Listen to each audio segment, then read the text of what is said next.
Hey everyone, welcome to the Unicorn Funhouse podcast, a podcast brought to you by San Jose State University's Pride Center. Shout out to the Pride Center. My name is Jordyn. I'm a student here at San Jose State University. My name is Lark. I am a lecturer in digital media arts here, and I'm also the faculty fellow for the Pride Center. Great. And I'm Bonnie, and I'm the director of the Pride Center and the Gender Equity Center. So welcome to our first beta podcast of the Unicorn Funhouse. Our intention is to talk about all things queer on campus and in the world, and hopefully bring this to you like every couple of weeks. So we ended up, when we were talking about our beta podcast, we were going to be doing something totally different, and then we got on this topic of social media handles because we were talking about which ones we were going to put on there for our individual ones besides our Unicorn Funhouse ones. And then Lark had an interesting reaction to that conversation, so I'll let you talk about what your reaction was. Okay. Eye roll, physical recoil, rolly chair, like backfire.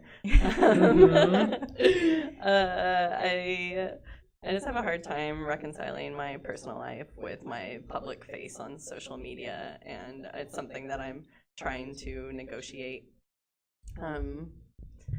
So It's just you gotta be not so popular at conferences where everybody wants to add Right, you. the star of the show. You know. But what Lark was saying is so relatable, and I think those who are going to listen, you'll see that for yourself, and maybe you'll be able to relate to what we're saying, because it's something a lot of people do but don't talk about. Yeah, it's a really interesting topic. and then like many other topics. Yes, to many follow. other topics. Yeah. We Buckle just up. flowed into lots of different things. All Yes, right, so here it so is. we'll just cut to it. Enjoy. I don't like social media, and then yet it is something that we are like, it's increasingly compulsory, it feels like. And so my reaction, thank you for witnessing it, but that's just No, that's real though. I mean, Yeah. the youth right now are kind of like figuring that out because they're growing up with it. And what do you so, mean figuring out like it's not- figuring out like what works for them or what doesn't, which is why Snapchat is so popular with the youth. This is a really good topic, actually, by the way. Social media, like queers and social media, right? But the youth are using Snap because it's more direct one-to-one communication. They're not as into like mass posting. Like Instagram is the mass post, like, but it's like it's a picture and then that's it. They're not like it's not sharing like, you know, news stories or like all that stuff that happens on Facebook. It's a very different, more personalized medium. Yeah. That makes sense. Maybe try to get my friends to jump on that train. Right. Yeah, Because and it's hard when you want to connect and stay up to date with people, and then you're kind of like thrown into this psychic black hole Right. of That's why mass- for me on my Instagram, I just post a photo and then I'll never go back to it. But on Snapchat, I'll stay consistently on it, and that's where I get more personal with people that I know.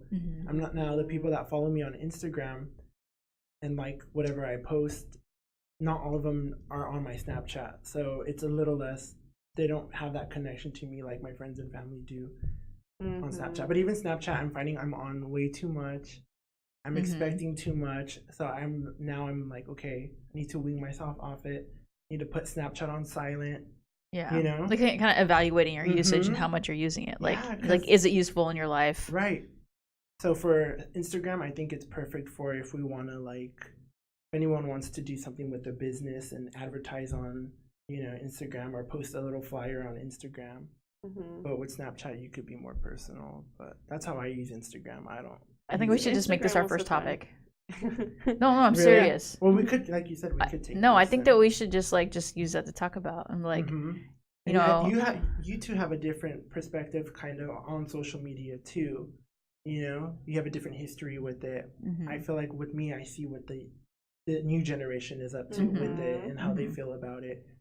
And it's like what you said, everyone's coming to that realization that it's like, okay, we want too much out of this. We're expecting too much out of this, and when it doesn't turn out the way we want it, we find it's affecting our personal life, our mental, our physical, our emotional.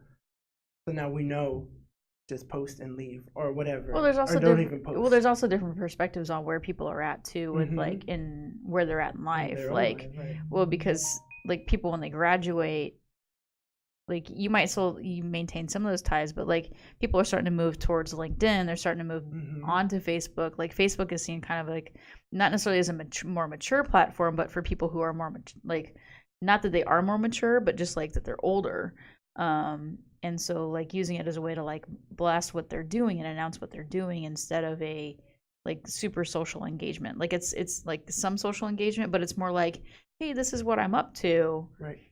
Instead of like engaging with friends. It's like notifying people like that they've come in contact with or that have been friends in the past that they may not have time to keep up with now that they have busy lives.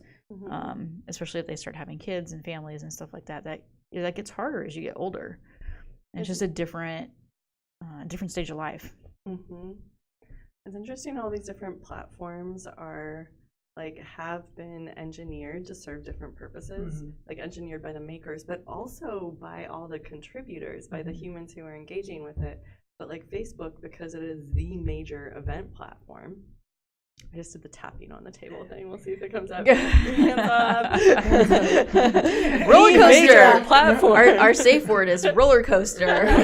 When you start hearing tapping on the table, you hear roller coaster. But because Facebook has the events calendar, it's the place where people announce events. You know, and like, sucks because Facebook.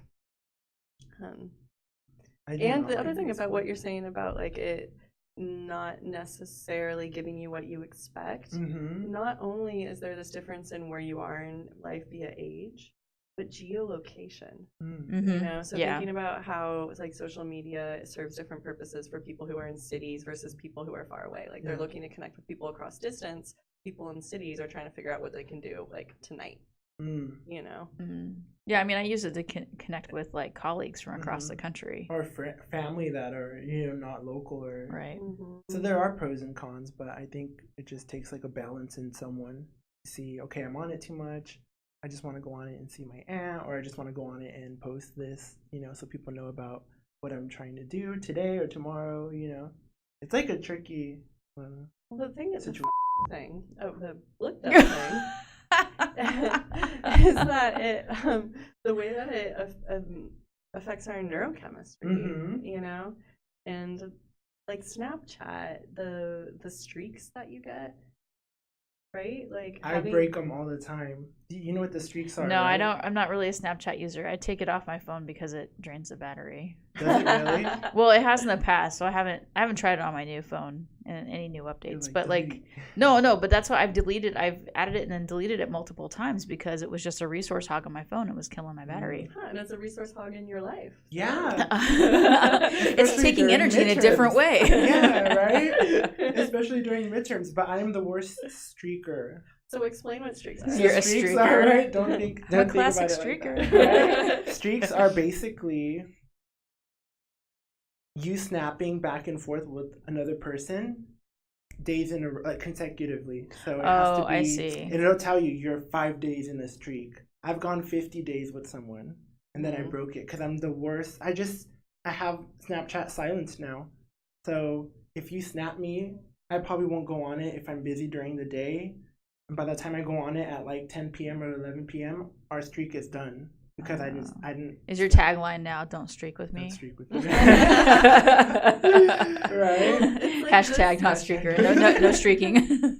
They're building into the platform something that incentivizes you doing it every day with someone else. And there's a psychologist who I listened to on a podcast who had done research on it. I think he was at Stanford. About how children were impacted by this streaking. Well, it's a gamification of social. Yeah, so much, it's like if they were going out of town, they would be devastated because they were going to lose their streaks. And so then they would hand over their password to someone else who's keeping up all their streaks. And wow. That is I had a dedication. friend, so for Pokemon Go, I had a friend who, he's like, I'm going to Australia. You want me to get one of the Australian Pokemon? for your account. So I gave him my login so he could like log into my Pokemon Go account and get me like the rare Pokemon. Different countries? There were a select few that you could only get in different countries because they were like kind of like native to those areas. I think I don't know a lot about Pokemon Go. Came out after I was not young anymore. I remember it was like the latest craze and everyone was playing Pokemon Go. It was. There's still a lot of people playing it. They've done a lot to change, like to update it to make it more interactive. The next big thing is that same company, Niantic, is coming out with a Harry Potter version. So look out for that. Everybody's gonna be like swinging their wands around on campus. As a wand. Yes, I don't know how they're gonna do that, but that'd actually be really funny. What's gonna be like living in the physical, or what's the augmented reality piece of that one? I don't know what it's gonna be. I haven't actually read enough articles on it yet. I just heard it announced recently, so it's pretty exciting to see that will be coming out. So this generation is gonna be pretty excited about it. You know, one thing about this generation in social media that kind of baffles me, and I'm wondering if it's generational, but why do some people always post those chipmunk filters to their face? Oh, I love filters. Because they're funny. They're cute. They're funny. I look like I belong in an anime. I'm like, I have bigger eyes. It's just fun. Until they get racist, and then then they. I just noticed that no one who I know in like my feeds does it. But then when I'm on some rando platform like Tinder, why do people have these of their faces on Tinder? Oh, and I don't know why you Tinder would do that is on different. Tinder. So I think you have to be careful because those filters really change your face. So imagine you're on Tinder with that picture and then. Well, they might just be trying to show that they're fun. I don't know. I might get weirded. I might get weirded out about that though, depending on what the photo how many was. filtered photos. I mean, unless it's a cute photo. I mean, unless it's like a I don't know, maybe it's like a bunny or something like that. And like, oh, that's cute. Yeah, like, I like the cat. It just makes me not trust them and all their other photos. Like I don't trust you. I don't trust people when they wear sunglasses and all their in their dating profile apps. But we totally like just jumped into the dating profile apps, and I don't know if we want to go there. Right? No, I wanted to ask you two about MySpace. About MySpace. I want to take it back. Are you asking about a history lesson? Right? Is it? No, I feel like this is like an age question. Right? Back in your day, how did that work? I want to know, were your parents okay with it? Because MySpace really, if you think about it, this was before Instagram. This was before Facebook. Well, Facebook wasn't as popular. So I'm older than that because my parents. I wasn't living at home when I had my MySpace. Okay. I told you I was old, Jordyn. No. I don't like age. I was in college when MySpace came out. Okay, well then how did you feel about it? Because I feel like you were putting your life on display in a sense, by posting and having this new website that wasn't I feel like it was unlike anything before, but I don't know, maybe I don't know of any other websites. Yeah. So as an organizer, I thought it was great. So I was running my QSA on my campus at the time, and so I used it to create a group, and I was blasting bulletins about events that were going on. So I was there was like this bulletin thing, a bulletin board, and you could like blast all your friends, and I can't remember. I feel like there were groups like that you could create. Maybe that's before its time, but like I definitely was using it as a platform to like get the word out about things. You weren't just doing surveys on bulletins. Well, of course I was doing surveys too. I was in college. You got to do surveys. Like, what kind of animal are you? I don't know. Right. In another life. Right. I was also in college when it came out. I thought it was fun because you could post music. At the time I was doing a radio show, and being like a visual artist and someone who was a musician, I really liked how much you could customize your page to it, which is totally lost in all the newer platforms. Like, we've just lost our individuality to branding and to conforming our content to. So I love these conversations around tech because Bonnie and I have like sort of like different attitudes towards technology. I don't. Oh no, but I agree with you there because I mean I get the difference in like, so that was the difference between Facebook and MySpace. Some people were like, I'm a total MySpacer because I love to be able to customize my stuff, and other people were like, oh, I love Facebook because it's not messy and it's clean. And I actually started to like go down class divides and race divides about who liked what, like who considered what design was messy and who considered what, like, white space being organized and clean. So that was actually really fascinating because I liked, for me, I'm like, I'm always like in both sides of the camp, like where, well, I like the aspect of customizing, but I also like it to be a little bit cleaner because when you go on a MySpace page and it's like blinking lights at you and like blaring music that you don't like, it's kind of like you want to like get out of Dodge really quick. But I spent a lot of time editing my MySpace page. Yeah, I feel like if you were a good editor, didn't you have to kind of be like a coding type person? Because if you could edit your profile really well, you could make it so simple, and you could make like the music player hidden, right? So some people actually learned how to code. I mean, it's not really coding because it's HTML. I don't know. It's markup language. So if you ask like an actual programmer, they'll tell you, well, that's not really coding because you're just you're putting tags on things. And most of it was CSS mixed with HTML. So like you're adding like, you know, different spaces, you're adding different colors, you're changing the font color, the font colors and the sizes. It's a gateway into learning design and learning like and becoming more interested in code. So it was also disempowering as far as how we acquire our skills and get acquainted, get a foot into these fields by taking that away from us. Were you familiar with GeoCities? No. Oh, I had a GeoCities. That was actually like one of my first websites. Was a GeoCities account. Yeah, actually, well, GeoCities was bought by Yahoo. Yeah, and okay, so here's how we tie it back in LGBT history, is that the guy who owned GeoCities, who created GeoCities, I believe his name is David Bonet, and he created, so when he sold it to Yahoo, he made a whole bunch of money. Well, he's LGBT identified. And so he created the David Bonet Cyber Centers. I need to look this up so I'm making sure I'm not messing his name up. But so as a community center, like LGBT community centers could submit for this grant that was created to have these Bonet Cyber Centers at LGBT center locations.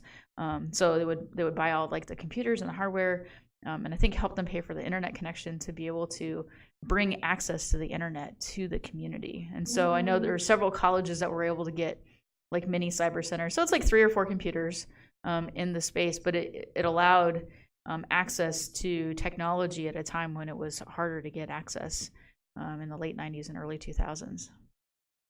That's really awesome. I didn't, and it is David Bonet and John Resner. Yeah. Wow. And I think that they still have that program. You can like kind of do a cyber refresh too, because some of the centers are pretty old now. And if you want to see what GeoCities looked like, there's this net artist. What's her name? I pulled it up here. Cameron, who created this archive of GeoCities. You can search for Cameron's World. And he describes it as it's a web collage of text and images excavated from the buried neighborhoods of archived GeoCity pages, and it's like a love letter to Internet of the past. Wow. Oh, that'd be fascinating to go like find mine. It's really beautiful. So there's also like, if you want to go see any like old website, like there's also archive.org, which is I think it's a nonprofit that is like, its mission is to like make sure that we don't lose the history of like the pages that have been posted in the past, because things so easily go up and they so easily like can come back down. I mean, we have this idea that this digital world is permanent, and actually it is so impermanent. As someone who like works and makes art for the internet, it is like a headache because every 6 months they update the browser systems. Things are constantly changing. It makes it really difficult to archive anything. Like you can't. It's hard to go back and even play like. Well, anything on old operating systems, it's hard to go back and play things. You need simulators. Yeah. And also in museums, this is coming up a lot. Like, how do we preserve artworks that are digitally based? And there's a whole new field of jobs opening up for people who are able to create environments that can archive this work. That's really awesome. And like whole new models of how how we can monetize art. I'm kind of spinning into art right now. Yeah. But yeah. Let it flow. How people who are working in these mediums can like not only how might this work be archived, but how does it fit into the existing like art industrial complex, Right. and that system of value when like a painting can be sold, but like a GIF that is someone's art, Right. And then when it can be copied so easily and then posted everywhere. So like by the time that it be like its value is that it's posted everywhere, but then now everybody has it. And just because it's posted anywhere, does that mean that it's more valuable than something that's not posted anywhere? Right. Interesting. Right now, I don't know why this popped in my head, but I'm thinking about, I wanted to ask you two, what do you think about the early days of social media with MySpace and how you were able to, I'm trying to think about it in relation to our community. Like, you could put interested in, you know, if you're interested in a male or a female. Had that been done before, prior? And how did you feel about did you take advantage of that, or were you kind of like, did Friendster have that? I don't even know. So I never was really on Friendster. I had a Friendster account, but I never really used it. I've never heard of Friendster. So I just created Friendster was the first one, as far as I know. I can remember. Because I feel like that's pretty groundbreaking, like in a sense, to be able to identify who you are interested in and have it so publicly displayed. It was, yeah. How do you remember that feature? Really? Yeah. I don't. You don't remember that? Oh wow. And do you I'm know pretty if sure it was a MySpace. binary? Like, It was either interested in male or male. Of course, it was a binary. Right. It was a rhetorical question. It was like year 2000. And the funny thing is, we can't even go look at that now because apparently they just announced that MySpace like has lost like that they tried to do a server migration and they just lost everything prior to 3 years ago. So like anything older than 3 years, like they've just like lost it. Oh my gosh. Rip MySpace. Right, super rip MySpace. This is a little bit of a non sequitur, but the way that apps or companies, you know, have store our data, we have this idea that it's permanent. My menstrual app lost all of my menstrual data for the past year, and I have emailed them. I can't recover it. I am so like, I You're feel like, give so me that violated. back. Yeah, you know. And then also I started was like, oh my gosh, like, is this some conspiracy? Did like big data show some revelations into how like people who are menstruating at a certain frequency, and it has to do with like the vibrations of the universe, and it's going to start a revolution? Like, do they sell sell our menstrual data to the? No, they're selling your menstrual data so they can sell you menstrual products. It's not because they think there's a menstrual conspiracy. It's all about consumerism. It's a good. No, but they're actually like, I think there's been a recent thing talking about menstrual data specifically because it is being sold, and like, what are people? Then the question is like, well, what are people using it for? Yeah. Where did you see that? Were there any? I was talking about another podcast that I listened to. It's like just kind of like in this whole collective like of all this data that's being collected, you know, what are people doing with it? Like, and you don't know who's buying and selling what because, you know, the privacy and the data disclosures are so onerous, and, you know, people don't really read them. And difficult to kind of interpret. So like, you really don't know what you're signing up for to get this like access to this like, you know, quote unquote free app. You're selling your data for a free app. It's not really free, right? It's on the terms and conditions in the font like this big. There's this book written by someone who appeared on Democracy Now! I think a few weeks ago. I was super interested in like learning more and reading her book. I can't remember her name, but the book is Surveillance Capitalism. And she likened this way that our behaviors are sold, are monitored and sold. She likened it to the poaching of an elephant's tusk.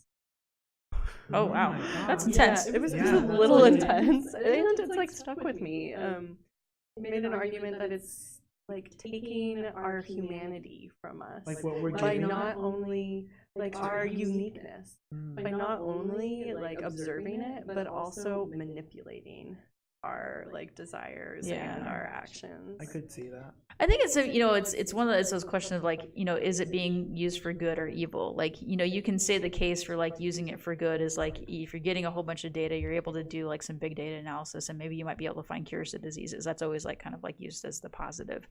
But then there's always a negative of like, well, how are corporations going to, or governments using it for negative purposes, and how that's going to impact individuals. Mm-hmm. Yeah, I mean, I made a whole film about this actually. Yeah. Oh, you did a whole film about this? I did. Yeah. I did like 2 years of work around biosurveillance with heart monitors. Mm.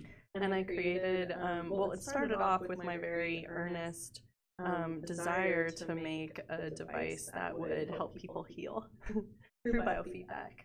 So reading your heart rate and showing you visual output of what your heart rate is doing so that you can like breathe and activate your chill side. Yeah. You know?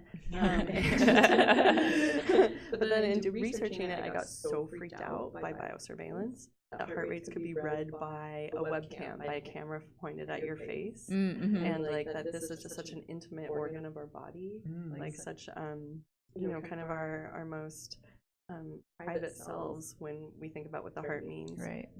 And so then I created, actually, even before the earnest breathing device, which is like geode shape, it glows, it's called Me Glow. I created this satirical startup called The Bump, which looks like a business card holder, and it's intended for employers to be able to monitor their employees' heart rates in real time. And it makes all these satirical claims. It looks like a business card holder, and then it has like, so if you're the employee, you just see a business card holder. The employer sees this display of the employee's heart rate and their mood, and it claims to say things like, ooh, unpatriotic, or hungover. And it bases it off of your heart rate. Oh No, that part is a bluff. Yeah, that part is a bluff. Imagine that. Right. And then there's a third company I made that now you all know about my heart empire. Yeah. There's a third company I made called Tattletale Heart, and it is an app that reads your mood directly from your webcam and then posts it unfiltered to social media. So it is like, you can say that you're happy, but Tattletale Heart is going to tell you really what's going on. Yeah. And so I made this short film that was like this kind of dystopian fiction about biosurveillance, but is also really just like a kind of campy, quirky love story about my queer subculture loved community. That's cute. But there's the thing with like biofeedback, you can use it for personal use to help you like learn more about yourself and your different quirks that you're like not aware of. Like one of the podcasters I was listening to was talking about an app they were using that was like monitoring them and like got it right that they were anxious and was like telling them like, hey, you need to take a minute and breathe. Like, so like it was helping them, with their anxiety. Absolutely, it's like a double-edged sword. Right. And there's like reasons really that, I had that menstrual app and that I loved it. And also reasons to be concerned about where that data goes. Right. I'm going to give away the end of the movie. Spoiler alert. Spoiler. Spoiler. So at the end of the movie, Tattletale Heart, this app like wreaks havoc in people's lives, the bump in the workplace. Oof, it's awful.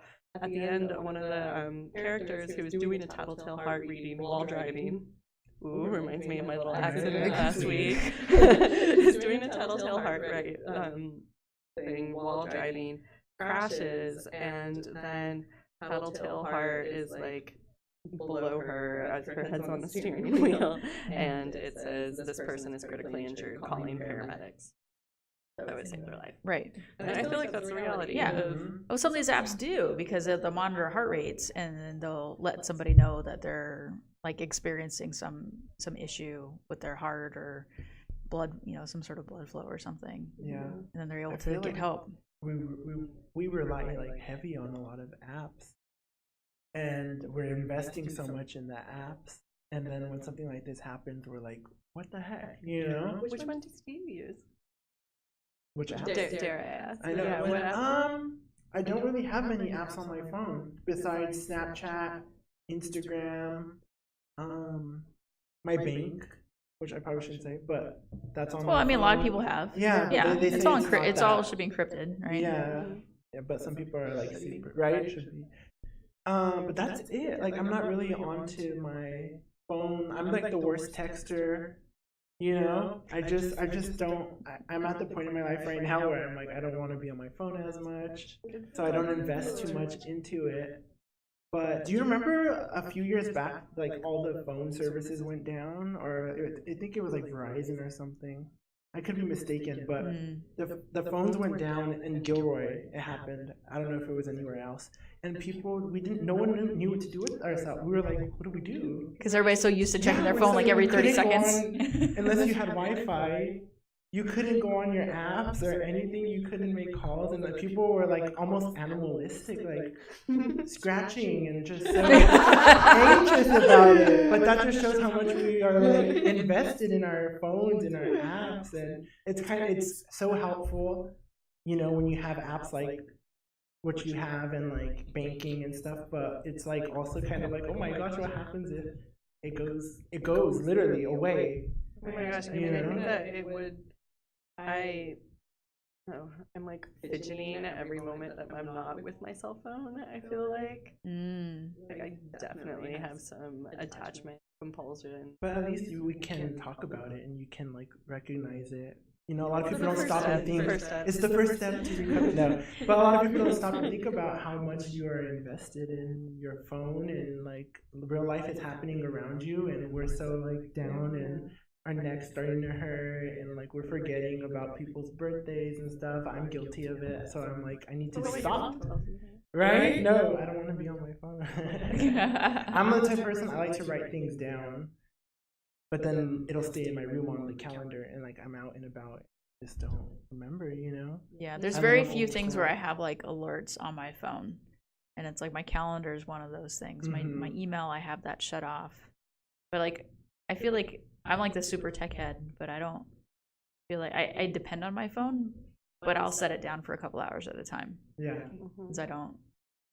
And the only reason why I pick it up is in case I get something from my family or something, you know, that I need to read, that, you know, I should respond to. There were times. Oh, I'm sorry, am I interrupting? You're fine. Yeah. I feel comfortable with like a talk that's quicker, where people you can interrupt me if you have something that you're itching to say. Are you fine? Yeah, no, I think we've been good. Yeah, I think this is how we talk. Yeah, Great. like I'm finishing and you're as you're starting. It's. I feel like we're like. Yeah. Okay. So check in. We're good. Just natural. Yeah, it's fine. Well, one thing is there's studies that show that people are happier if they do not sleep with their phone in the same area as where they sleep. Really? Like, so in a different room. Yeah, and there's times in my life when I was much less connected with my phone, and I was much more connected to myself when I look back at that time of my life. Wow. That's awesome. Well, I think that what I'm saying is that right now I am very actively trying to have healthy boundaries with my phone, and I'm finding it actually really challenging. I have so many apps on my phone. I have like 4 surf apps that I check like 4 times a day, because that's important. You know, the ocean's changing. She's like, you say the ocean's changing? The ocean's always changing. She's like in control of my schedule to a certain extent. I surf. Yeah. Jordyn, you know that Lark is a big surfer. Someone mentioned a term to me earlier. It's called dopamine fast. Have you heard of this? It's a fast of anything that produces dopamine. Like Lark lives off their highs. And I was like, what is like, this? I need another hit. Well, one thing that's interesting is that I've become sober as of 4 months actually today. Hey, congratulations. Yeah. Congrats. So this is like, I think that what I'm noticing is that this addict mind is now, like, I'm just witnessing, I'm sensitive to it, and I'm seeing how it's going to go. Dopamine fast, tell us more. Right. Well, and also, like, what have you found that you're starting to put your energy more into, like, as a way to, like, distract from that, too? Filmmaking, right? You're working on a film. Well, yes, I am a workaholic. So that's another thing, like, why I found that substances useful is because they would be a way that would get me to stop working. So, stop working, not continue working. Oh, interesting. So what I am now replaced, or the kind of habit shift that, because when you shift out of a habit, you need to replace it with something else. And so my shifting out of my end of the day relaxing habits were making tea, reading. That's really good. Reading an actual physical book or on your phone? Physical. Yes. Right? Yeah. Yes. Thank like you. hold, I love touch. Mhm. So that has been great. And I've been so busy with work lately, I've just been working until the moment I go to bed. And it's actually really not okay. Not. Isn't it interesting you were on this side of the spectrum, you know, with drinking, and then now you're on this side. So now you're like saying you don't want to be on this side. You want to be, you know, a little more further from always being working, you know? Is that? Well, I think what I'm saying is there's reading and downtime is important, and then there's like workaholism, and then there's also the reality that sometimes you have to work like 60 or 70-hour weeks, and like that just means that it cuts into your self-care and downtime, Right. and that's like a real unfortunate side effect of capitalism. Right. Yeah. Capitalism. What movies did you watch this weekend in all your downtime? Oh my gosh. I watched this movie with Reese Witherspoon from the 90s called Man in the Moon. No one? No? No, Bueller. No. It's a love story. That's what it is. Whoops, sorry. And it was really good. It was really sad. And it was kind of awkward because, like, the character. I'm just going to briefly. I mean, say it's it. Reese Witherspoon, so it's going to be awkward. Did she? Oh, no. I don't watch her Wait, movie. that's not Reese. Is that, who's the other? No, Drew Barrymore is the one who's awkward. Sorry. I get those two. I don't know I why. love Drew They don't Barrymore. look anything alike, but I get their names confused for some reason. Yeah. The sisters fall in love with, like, the same guy. It was just weird, but they're young. The girls are, like, in their teenage years. And I was just awkwardly watching it because I'm like, is this realistic? Like, I mean, I know it happens, but how would I feel in that situation? Thank God I'm not. Thank God my brother's straight and I'm not. You know what I mean? Because that would never happen to us. Well, it was her first film. Yeah, she was. Reese Witherspoon 1991. she was a little girl. That was like that was her first then, right? It was a really good movie. Then I watched a movie called Little Darlings. It's from the 80s, and it's with That sounds familiar. It's with Tatum O'Neal and Christy McNichol, and it's about a group of like teenage girls that go to camp, and they just get in so much But as I'm watching it, I'm like, wow, like this movie really perpetuates like female stereotypes and like how females should be like docile and like afraid of men, and then the man comes and like she has to present herself so that he wants her and all of this. And this was in the 80s, and I was like watching it with my mom, and I was like, this is so like antiquated. Like this is not how it should be. Like I hope a lot of people didn't watch this movie, but of course people did. Well, it's how much is media used to reinforce those things. I feel like I'm glad that you noticed that it was really blipped up, because when I look back at like everything that I watched in the 80s, I am horrified and so thankful that media has gained the awareness that it does now, that like that Moana was not another Pocahontas, you know, that people are like wising up to representation as well as just the politics of what we see, because gosh, yeah, the 80s were horrible. Yeah, everything. And that's not to say I didn't laugh and like enjoy some of the moments. You know, I could see things and enjoy them for what they are, but I know that I'm like, this isn't right. Like, this is kind of sad. You know? Yeah, and the queer representation at that time was even. Oh. It was even if like there's none, but if there was, it was like parodied. It's very it was parody, or it was drama sadness and terrible because the gay character always like died. Well, if you think about it, or gay villains,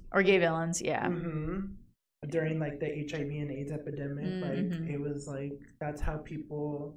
I know the movies probably didn't mean to make gay men look this way, but it was like Oh no, they did. Mm-hmm. Yeah, Well, there was really, Philadelphia. yeah. That was a big one when it. But came Philadelphia that was what good Denzel- though, right? Yeah, but Yeah. Is that with Denzel Washington? No, Tom Hanks. Okay. I don't think Denzel Washington was in it, was he? The name sounds familiar, Philadelphia.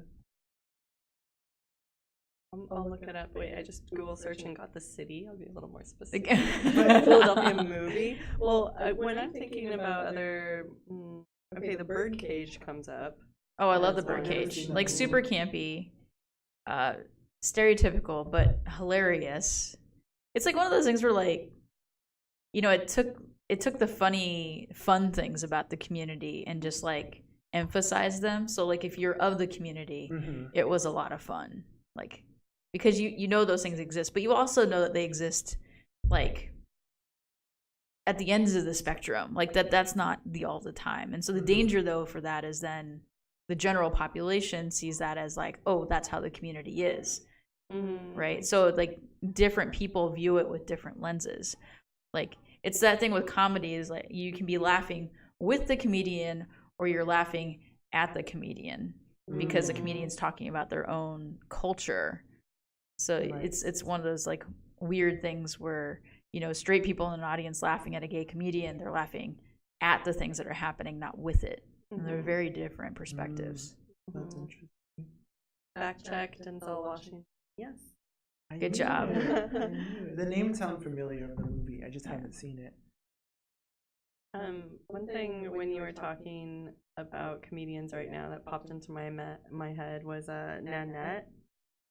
Did you watch? I think I remember mentioning it to you. It was a comedy special.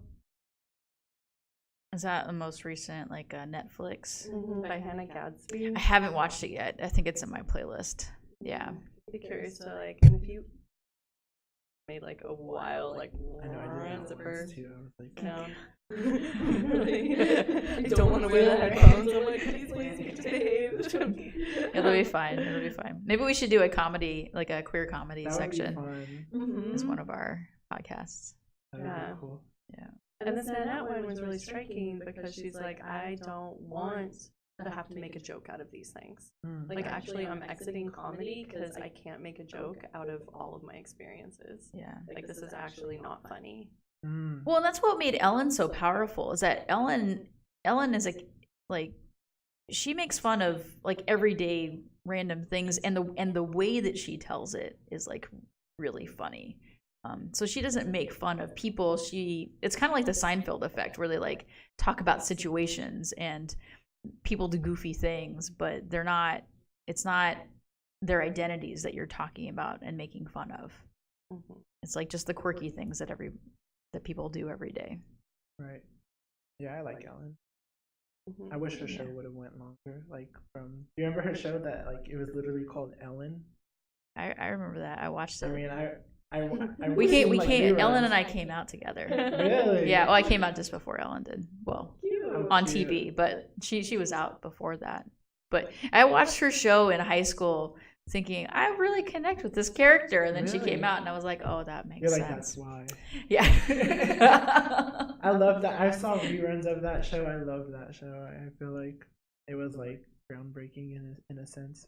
It was. was, Well, and right? she and it was groundbreaking initially because she didn't do what most women did. Like she didn't dress the way most women did. She had short hair, and short hair in the early 90s was not something that women had that was okay.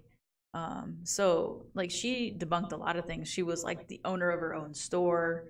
Like she was a business owner. So like those things were like those people existed, but their stories were never told on TV. I feel like she came in the news recently. Well, maybe she did. She's doing a lot of like. And she's always amazing in the things, news. so I'm sure she's. She's got a new game show now or something. Yeah. Shout out to Ellen. Yeah. Well, this is probably a good place to wrap it up for our first beta episode. Right. Do we want to tell people where they can find us? I don't remember. You don't remember? Oh no, we're not queued up for that. We can put it in the little We'll put it in the show notes, but you can find us on Facebook and Twitter at Unicorn Funhouse. Oh, we also have an Instagram. We don't have a Snap yet, Jordyn. I know. Right? If you want to make the Snap, you can do that for us. But we plan to be doing these, hopefully, at least bi-weekly, releasing episodes at some point. Probably start trying to get these out during Pride Month in April. Yeah. Like our videos. Like subscribe. There you go.